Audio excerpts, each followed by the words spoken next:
किसको जीडी 2025 की तैयारी अभी से करनी चाहिए? तो मैं उन बच्चों के लिए कह रहा हूं जिनको ये क्लियर हो गया है कि जीडी 2024 में मेरा तो होना ही नहीं है, तो वो बच्चे। दूसरा, जो उन स्टेट्स के बच्चे जिनकी यहाँ कट ऑफ बहुत कम जाती है, स्पेशली वो बच्चे जो जैसे उत्तर प्रदेश, बिहार, राजस्थान, हरियाणा, इनको अगर मैं छोड़ दूं तो बाकी स्टेट्स में ऐसा है कि भाई आपको अपनी स्टेट पुलिस के लिए ज़्यादा मेहनत करनी पड़ सकती है, लेकिन इसके लिए कम मेहनत करनी पड़ेगी। लेकिन जो मैंने स्टेट्स के नाम लिए ना, इन स्टेट्स में हो सकता है आपको पुलिस की नौकरी आसानी से मिल जाए और ये नौकरी थोड़ी सी ज़्यादा मेहनत में मिले, क्योंकि यहाँ कट ऑफ थोड़ी सी हाई जाती है इन स्टेट्स में। को मतलब इनकी वैकेंसीज उस हिसाब से, जिस हिसाब से होती हैं, उससे कट ऑफ थोड़ी सी हाई देखने को मिलती है। तो इन स्टेट्स को मैं ये नहीं कह रहा कि तैयारी नहीं करनी चाहिए, पर इनको थोड़ा सा ज़्यादा जोर लगाना पड़ेगा अपने मार्क्स अच्छे लाने में, क्योंकि यहाँ जो कट ऑफ है ना वो स्टेट वाइज लगती है। वही यूपी के बच्चे यूपी में ही फॉर्म भर सकते हैं और यूपी की ही वैकेंसी के लिए फाइट कर सकते हैं। अब वेस्ट बंगाल का बच्चा वेस्ट बंगाल की वैकेंसीज के लिए फाइट करेगा, असम का बच्चा असम की अलग वैकेंसीज है। इन 25,000 में असम की कितनी वैकेंसीज पहले से ही फिक्स कर दी जाती हैं और वहां सिर्फ असम का बच्चा ही उनको देख सकता है। अच्छी बात यह है कि भैया असम की मेरिट ऐसा हो जाता है कि जैसे 180 क्वेश्चन आते हैं, 160 मार्क्स के होते हैं, या असम असम की मेरिट 160 में से 80 पे ही चली गई या 90 पे ही चली गई। ऐसी वेस्ट बंगाल की भी करीब करीब इतनी चली जाती है। तो आप सोचो इससे आसान नौकरी कहाँ मिलेगी, और पेपर होता है बिल्कुल आसान। अगर आप आरडब्ल्यू से पढ़ रहे हो या यहाँ से पढ़ रहे हो तो वो सबको मालूम है।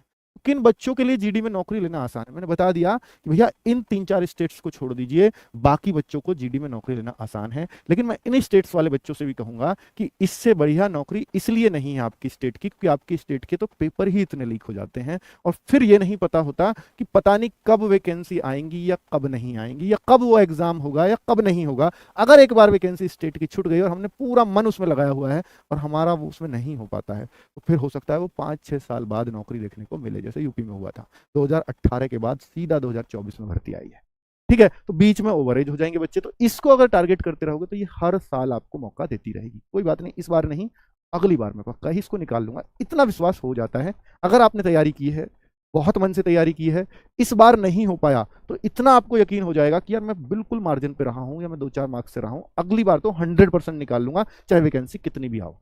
ठीक है, ये सब चीजें होती हैं बच्चों। किन जीडी की कट ऑफ हाई क्यों जाती है? तो हाई नहीं जाती ऐसी, हाई सिर्फ इन स्टेट्स की जाती है, बाकी स्टेट्स की 50%, 60% पे कट ऑफ जाती हैं। और जो नेगेटिव मार्किंग है ना पिछली बार से, तो वो भी बहुत घटा दी गई है, वो ना के बराबर ही है, 1/8 की, है ना। तो इसलिए जीडी की कट ऑफ से इन स्टेट्स को तो थोड़ा सा सावधान रहना है, जिनका मैंने नाम लिया था। इनको तो थोड़ी सा एक्स्ट्रा प्रयास करने पड़ेंगे अपने मार्क्स लाने के लिए, है ना। बाकी स्टेट्स अपने आप को आश्वस्त कर सकते हैं एसएससी जीडी की नौकरी के लिए। मान लीजिए मैं पंजाब की बात कर रहा हूँ, मैं महाराष्ट्र की बात कर रहा हूँ, मैं गुजरात की बात कर रहा हूँ, मैं उड़ीसा की बात कर रहा हूँ, मैं वेस्ट बंगाल, मैं नॉर्थ ईस्ट के हर स्टेट की बात करता हूँ, मैं जम्मू कश्मीर, हिमाचल प्रदेश, मैं इन स्टेट्स की बात करूँ, इवन झारखंड और छत्तीसगढ़ में नक्सली और बॉर्डर एरिया की भी अगर मैं बात करूँ, तो भाई वहां पर ये वैकेंसीज जो होती हैं, जितनी भी होती हैं, उनकी कट ऑफ 50-60% के आसपास ही लग जाती है।